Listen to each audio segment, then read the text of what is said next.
My name is Thomas Tahara. They call me Tommy Tahara.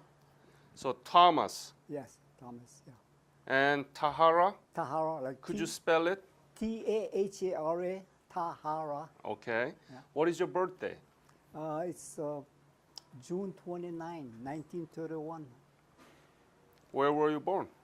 I was born in Maui, on the island of Maui. It was a small town like Pune. Beautiful island. Yeah, it is. Yeah.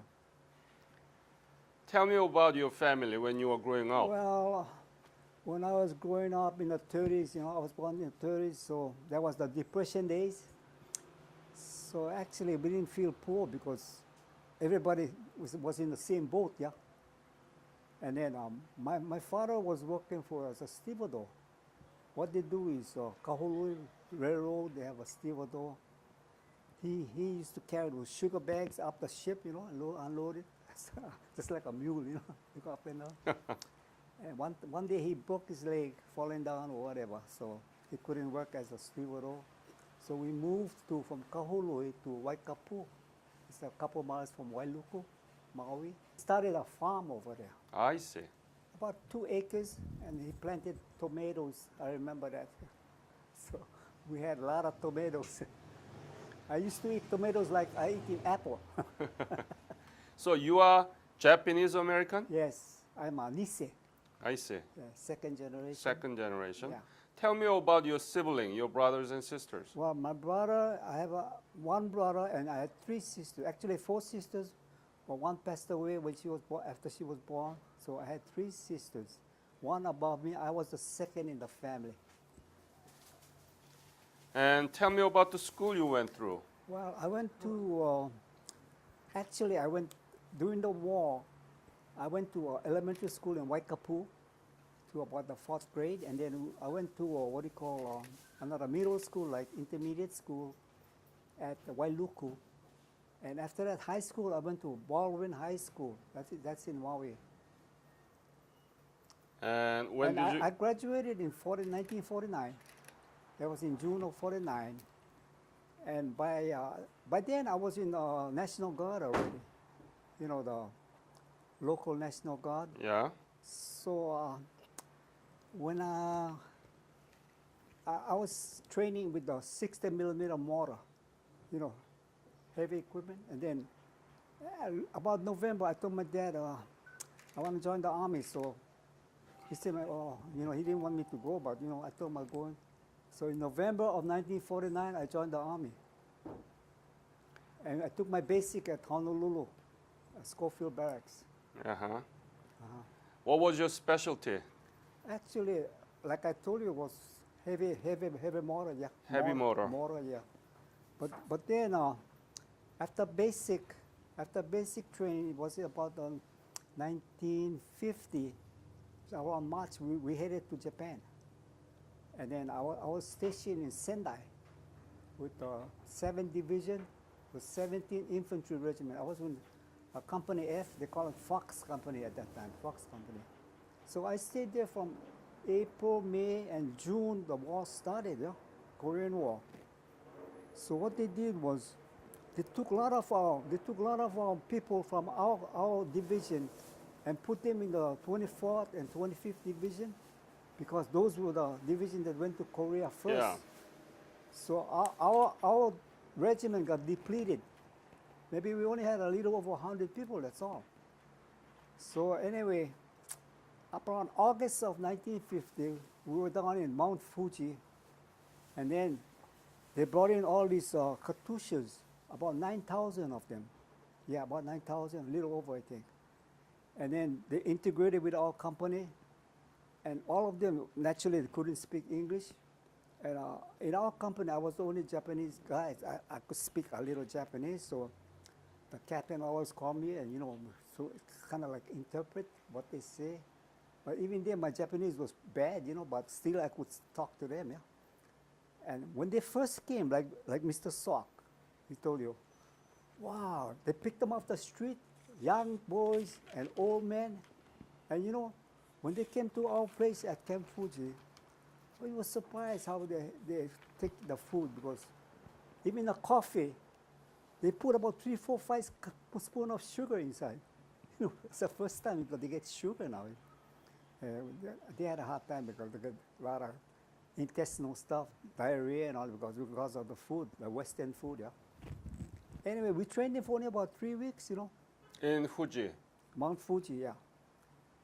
Especially how to carry a weapon, how to shoot the weapon. And then about September, beginning, any part of August or September, we boarded a ship down in, was it Yokohama, I think. I forget what ship, I think it was the General Black or, I forgot now. Anyway, they shipped us down to Busan. Took us only about a night and a half, about a couple days. And we stayed in Busan, and our infantry, 17 infantry, I think General MacArthur saved us as a reserve because he actually wanted one of the Marine regiment, the one was up in around the Busan perimeter, and he had us in the Busan as a reserve. So he pulled out one of the Marine regiment. I think it was the 1st Marine regiment. And then if they needed us, then he would have pulled us into that area there. But we didn't know what we were doing on the ship, But that was MacArthur's Operation Chromite already, So we stayed in the Busan harbor for about a week, maybe over a week. We couldn't get off the ship. We stayed on the ship all that time. And then later on, we sailed up, let's say it was September or mid-September sometime. I guess we hit a storm up there, yeah. I think it was a hurricane or something. Anyway, about September, the Marines landed on the 15th, and I think our regiment, we landed, we went overboard about the 18th. By the time we went to Incheon, everything was settled because the Marines went through there already. The Incheon, the mud flats. Yeah. Oh, God. Horrible. Only a certain time you can go because we're stuck in the mud. Anyway, the first time we went, I know when we went about, I was only 18, I just made 18, yeah. I was 18 years old. And the first time I saw dead bodies, all over the railroad track on the side, most of them civilians, yeah. I guess, I don't know if they were civilian or North Koreans or, I see dead bodies, and then, we kept hiking, walking, I don't know how many, maybe about 18, 20 miles we walked. And then a couple of days later, we attacked the hill, I think outside of Seoul. I forget what gate it was, maybe East Gate or something. It's the first time I saw combat, because when we were up the hill, crawling up, and you could see bullets flying all over the place, The thing go ping right over you. You got scared, yeah. You want to grab your shovel and dig a hole. But anyway, the first time one of our sergeants got right next to me. He got hit on the throat, the bullet, the throat. And the blood came coming out. And first time I seen that, so it was really scary. But anyway, after that, our regiment, we went down to about Suwon or some down south because the North Koreans were coming up. They were retreating. So we went down south, the 7th Division, like the 31st, 32nd, and 17th. And after a while, we had little small skirmishes like that because those Koreans were coming up. At one time, I remember, we were pinned down, so the Koreans, they was in a what you call small knoll over here, and they was hiding there, but we knew they were there, so we called in the air, the air. I don't know what kind of plane, but the plane came down and they dropped napalm bomb. You know napalm? I telling you, it's the first time I see the napalm and burn, all the thing burn. And later on, when we went in India, first thing I saw was 3 North Korean soldiers, all they're dead, but one of them was from here, the brain was broken off here. You could see the brain, yeah? And then there were flies coming there. But this guy, I tell you, without half a brain like that, and when the flies come with his hand, he goes like that. I'll never forget that. Wow. The flies, you know what I mean? Because half a brain gone, and it's like dead. But when the flies come on his other eye, he goes like that, chasing the fly away. And it took me a long time after even I came home. When I see a fly in a house, I gotta catch the fly and kill the fly. You know. You still remember. Yeah. What do you think about Korea now? Oh, it's amazing. When you go over there, you can't believe the way the economy and the people, and even the people, when you look at them, they're beautiful people. Before, they're only in that white with the mama-san kind of white, just like a kimono or what. Hanbok. Yeah, and the black hat, Yeah. the black hat. But now, they're very modern. It's So, are you proud of your service? yeah, I am proud. I And am proud, but still yet, that's why I'm working hard for our chapter, our Korean War Veterans chapter. I do most of all the paperwork, all kind of stuff. Like, the program we get in. Yeah. Me and Jimmy, we're working on that. Anyway, mhm. I'll be okay. So you couldn't believe your eyes when you go back to Korea. Yeah, I couldn't. I went there 5 times. In fact, in 2005 or 2006, we went to North Korea. 15 of us. Wow. Up on the Diamond Mountain Uh-huh. on the East Coast, Yeah, yeah. where they I think Hyundai or something, they built that place. We went there. We were the first Americans, I think, over there. First thing you go, we were the 14 buses, all South Koreans. And we were the first bus. And then when we went across the 38th parallel, all the North Korean soldiers, all with a rifle, they come in the bus, check you, all that. We had a time over there. So, I'm going there again next September. okay. I'm going to take the group over there. Okay. And we visit. So, what is Korea to you? To me, Korea is just like my second country. Yeah, honestly, that's how I believe. Because when I look at them, how the people over there, they're so strong and all that, to build that country from dust to what now, It's unimaginable.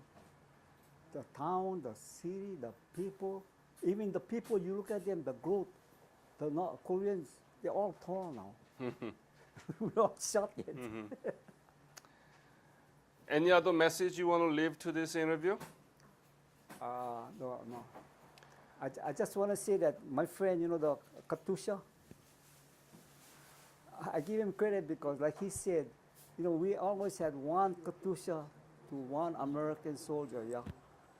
And then we just like brothers, But when I went in the 3rd Division, it was different because the second time, that was the different warfare, the kind of trench warfare. But the first time is we just going and running back, going again, The first time I went there, but the second time is different. So you recognize the role played by the Katusha? Oh, yeah. They helped us a lot. But I'm sorry that the Korean government didn't treat them correctly because they don't have the records. Like, like when they got out of the army, they didn't have something like the DD-214. 214, right. They don't have that. They don't have those. But I'm pretty sure that if you check, I don't know, with your status, you can check what they did with the Katusha's record. I'm pretty sure they must have it in the archive someplace in Korea, And then, like you said, they don't get paid like us, like the American soldiers. And what about promotion? They don't get promoted, Like in our company too, we lost a lot of Katushas, fighting just like the American. And what they get, there's no benefit. Right. Really sad about that. Yep. Maybe with your status, maybe you can find out in Washington, what our government can do for them too, Right. Tommy, thank you again for Okay. telling all your stories to my foundation, and this will be recorded, and it's been recorded and will be published in the internet, okay? Thank you so much. Thank you, sir. Okay.